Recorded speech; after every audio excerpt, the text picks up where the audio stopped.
Pengumuman, pengumuman, Pasar Senggol akan hadir lagi di kota Gorontalo pada malam 10 Ramadan nanti. Tapi jangan sampai saf masjid makin renggang, karena kita sibuk mengejar dunia.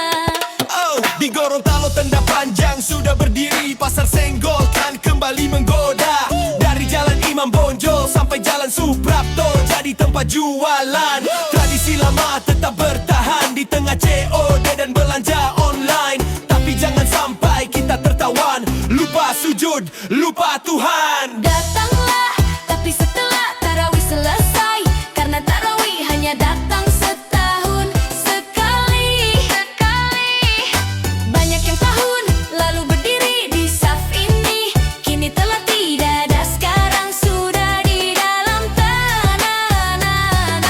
Jangan tunggu penyesalan saat tanah merah menutup badan. Ramadan belum tentu kembali dan nama kita sudah dipanggil ilahi.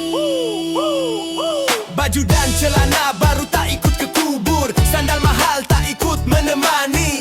Yang setia hanya amal dan zikir, menjadi cahaya di alam kubur.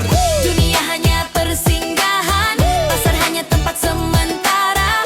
Kalau ini Ramadan terakhirmu, sudah cukupkah sujud dan air mata?